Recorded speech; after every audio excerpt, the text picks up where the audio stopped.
are these people? And we've talked about Mahmoud Khalil. We talked about Ramesia Ozturk.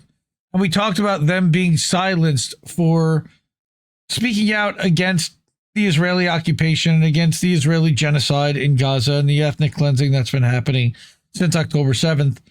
Mahmoud Khalil was famously the negotiator that tried to get the Columbia students out of Hins Hall. And then he was targeted and put into an ICE detention facility for months. And for at times without access to counsel, in overcrowded places, and they are trying to deport him, the Trump administration still. All right. And there was a judge. So I'm going to, I used to read this publication pretty often. I found that they were spewing the Associated Press often. And I'm like, seems a little corporate media-ish. But once in a while, they churn out a decent original article. The publication is Courthouse News. So Courthouse News published this article that a judge rips ICE targeting of pro-Palestinian protesters as unconstitutional. All right. That the ruling comes after a 2-week bench trial in July where college professors testified that ICE going after student protesters chilled First Amendment rights on campuses across the country. And I don't think there's really much doubt about that. There's one of the protesters that was at Columbia University in New York City. All right, let me make this a little bigger. A federal judge on Tuesday lambasted top Trump administration officials for illegally trying to deport pro-Palestinian students to strike fear into protesters and chill free speech. That's illegal. In a scathing 161-page ruling, U.S. District Judge William Young, a Reagan appointee in Boston's federal court, so you can't say that it was a liberal activist judge appointed by an Obama or a Biden or a Clinton. No, this is a Reagan appointed judge. You know, the Republicans still lament Reagan. All right. He delivered perhaps the sharpest legal rebuke of Trump's immigration policy to date. He slammed Secretary of State Marco Rubio and Secretary of Homeland Security dog shooter Kristi Noem for conspiring to intentionally chill the rights of freedom of speech of the students, specifically immigrants. He likened mask-wearing ICE officials or officers to cowardly desperados and the despised KKK. And he accused Trump of stoking political polarization to keep Americans from fighting back. And this was before he saw ICE targeting and terrorizing American cities like Chicago and LA and Portland now. Right. All right. Quote, I fear President Trump believes the American people are so divided that today they will not stand up, fight for, and defend our most precious constitutional values so long as they're lulled into thinking their own personal interests are not affected. That's what a liberal is. Is he correct? Young found that Rubio and Noem, defendants in this case, alongside the president, unlawfully used their departments to scare non-citizens from expressing pro-Palestinian sentiment on college campuses by arresting them for deportation proceedings. 100% true. The practice is purportedly part of a broader Trump administration goal to quell anti-Semitism, quote-unquote, on college campuses, which in practice has resulted in several schools and students being threatened or punished for on-campus demonstrations during Israel's ongoing bombing campaign in the Gaza Strip. Ethnic cleansing and genocide, too. Young's ruling came after a 2-week bench trial this summer over federal immigration authorities' targeting of students like Mahmoud Khalil and Ramesia Ozturk. Throughout the proceedings, Young stoked doubt over the government's rationale for pursuing these students' removal, as well as the tactics employed by immigration officers. They're charging them effectively with supporting terrorism and therefore claiming that as justification for pulling their visas and then putting them into a detention facility for months without any kind of habeas corpus due process, and then scheduling it and setting it up so that they end up deported, like they just did with Mario Guevara. I didn't bring that this week, but he was sent to El Salvador. Commenting on ICE officers shielding their faces with masks during arrests, again, it would seem that the common sense inference is to spread fear. He went one step further, again, in the ruling, writing that ICE goes masked for a single reason: to terrorize Americans into quiescence. I think that it's also to protect their identity so that they're not exposed on social media, because that's happened before. Small wonder that ICE often seems to need our respected military to guard them as they go about implementing our immigration laws, he wrote. It should be noted that our troops do not ordinarily wear masks. Can you imagine a masked Marine? Throughout the lengthy order, Young, who's grappled with several other cases against the government this year, voiced general concerns about federal agencies being used to silence critics, which they have been. Quote, "Perhaps we're now afraid to stick our necks out," he wrote. "If the distinguished Homeland Security Intelligence Agency can be weaponized to squelch free speech rights of a small, hapless group of non-citizens in our midst, so too can the Federal Home Loan Mortgage Corporation and the audit divisions of the IRS and Social Security Administration be unconstitutionally weaponized against the president's ever-growing list of enemies or opponents he hates, notwithstanding that political persecution is anathema to our Constitution and everything for which America stands." But they're shredding that. They don't give a shit. Right? Young also called this case perhaps the most important one to ever come across his desk, agreed, as it grapples with the question of whether non-citizens possess the same free speech rights citizens do. And every Supreme Court ruling in history has shown that, yes, they do. Again, the court answers this constitutional question that unequivocally, yes, they do. It remains unclear what remedy he'll order to uphold his ruling. He noted that this will be a difficult task given Trump's unprecedented expansion of the executive in history of simply ignoring laws and norms. Still, he said he'd schedule a remedy hearing promptly. Why not? Especially if they're not going to do it, you might as well shoot the moon. Tell them everything that they need to do.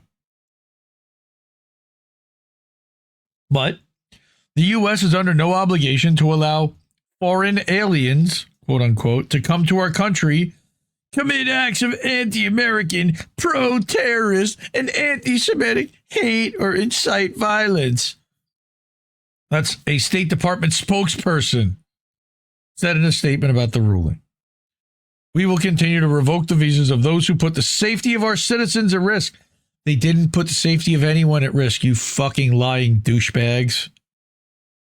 He tried to negotiate a hostage, a building takeover to get the people out safely. Insane. Right? Homeland Security spokesperson Tricia McLaughlin told Courthouse News that with his order, Young decided to stoke the embers of hatred. No, that's what Americanism is. That is what freedom of speech and expression is. Watch, now they're going to charge this judge with supporting terrorism because he expressed support for the students. Quote, "Less than a week after targeting our Dallas ICE facility, a craven judge is smearing and demonizing ICE law enforcement, likening them to terrorists." They are terrorists. You don't need to liken them. They are terrorists. They are They smashed a window where there was a car window with a baby in there. They're pulling people out of cars. They're being violent. They're arresting them without charge. They're disappearing people in the middle of the street. And they're beating up their neighbors who were speaking out on their behalf.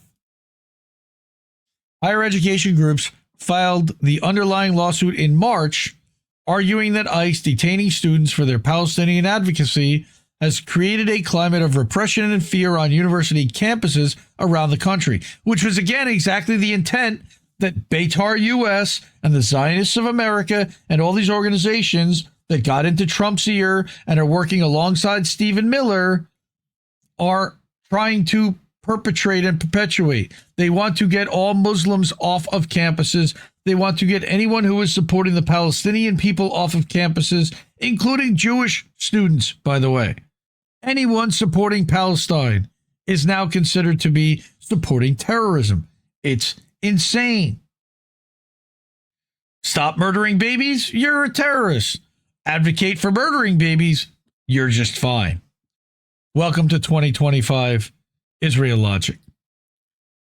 Brown University International Studies professor Naji Al-Ali testified in July that the arrests of Khalil and Ozturk caused her to rethink planned research trips to Lebanon and Iraq, calling the trips too risky due to the actions of the Trump administration.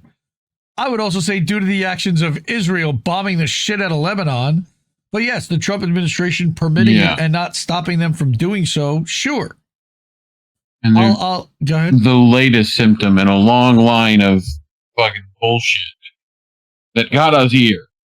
Like, the Deporter-in-Chief was not that long ago. Like, me and Colin covered when Biden was office, the way he affected immigration status and made it more difficult. All that shit. Yeah. Gave more funding to ICE. Right. Like they do this shit in little bits. And Al-Ali likened the actions to the stories that her Iraqi family used to tell her about repression in their home country. Same thing with people who talk about Russians and the Soviet Union in the communist, whatever. It wasn't really coming. But the 80s, where there were microphones in the walls and you couldn't say anything ever and etc. All right. I know that the dictatorship and repression, I know about it. And my relatives in Iraq lived with that fear of being picked up from the street. That was under Saddam Hussein. It really reminded me of that. Khalil, Ozturk, and other students were arrested by federal immigration officers earlier this year after Marco Rubio deemed them threats to the nation's foreign policy, which again is insane. Ramesia Ozturk wrote an op-ed in a school newspaper, co-authored it. She wasn't even the only one to write it. She was the only foreign student to co-author it. And all of a sudden they decided that she needed to be targeted because, again, they were on a list. Her name was on a list that Beitar US handed to the Trump administration. Khalil helped lead widely publicized student protests at Columbia University against Israel's bombing in the Gaza Strip, while Ozturk co-authored an op-ed. But again, I'm not even sure that Khalil really led the protests. He led some, but he wasn't like living at the encampment. He was living in the dorms. He actually said that he was against some of this stuff, if I remember correctly. I think they're like rewriting his history a little bit. Courts have since rejected Khalil's and Ozturk's detentions on that ground and ordered them to be released, which they are still pending deportation hearings. Other professors testified at the trial that the students' arrests are it did chill their own First Amendment rights. Another professor, Megan Hiska from Northwestern, said that she was fearful of deportation on the basis of high-profile public speech that expressed dissent with the Trump administration or its policies. I don't blame her. Although, I mean, yes, but we need to speak out.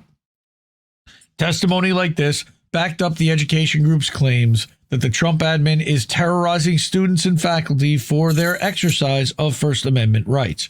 Yes, they don't believe that everyone is entitled to First Amendment rights, even though they are. Young has overseen other cases against the Trump admin. The judge previously ruled against the government's broad cuts to the NIH funding, finding that the admin engaged in palpable discrimination in its targeting of DEI initiatives, which they certainly did. So, and again, just remember, who's behind all this? While it's Trump, it's Israel. Again, Israel is orchestrating all of this because of the pro-Palestinian protesters that are protesting the genocide and bombing that they are perpetrating and that they are executing on a daily basis. That's why. It's all in support of Israel. And we all know that Marco Rubio's biggest funder over the years is a wild, rabid Zionist by the name of Norman Bremen. Norman Bremen is the reason why Marco Rubio was in the Senate and why he has the job that he has now. And now he is cashing in and ordering his little Marco to do this and to listen to Trump, who is listening to his masters in Israel. Clearly, the Adelsons, his funders. I hate to say it. Again, this is not antiseptic. All right. This is legit. Hey, again, I wish it weren't the case, but it's true. The famous Dwight Schrute thing. And of course, YouTube is not going to want to remonetize our channel for talking about stuff like that. So if you're able to, and it means, please support the media you want to see. Money, please. Notice how we don't get censored when we're talking about that, but only when we're really trashing Israel. Cash App, $ Indie News Network, ko-fi.com/Indie News Network, paypal.me/Indie News Network, that indienewsnow.com. That's our self-hosted site where we've got the ability to support the media with a Stripe donation or tip, or you can purchase some merch. And then you've got INNnewsletter.com. We're going to be live there in a little bit for boats smashing into other boats, and IndieMediaToday.com, where we're live right now, and you can pick up an annual or monthly subscription membership. Descent in Bloom actually upgraded hers from monthly to an annual this week. So thank you for that. Really appreciate it. Support independent media because we need it more than ever. And we'll see you soon. Love you all. Bye, everyone. Hasta la vista, baby. No! We just fucking lost the stream. I guess this isn't such an awful place. Is that what you want?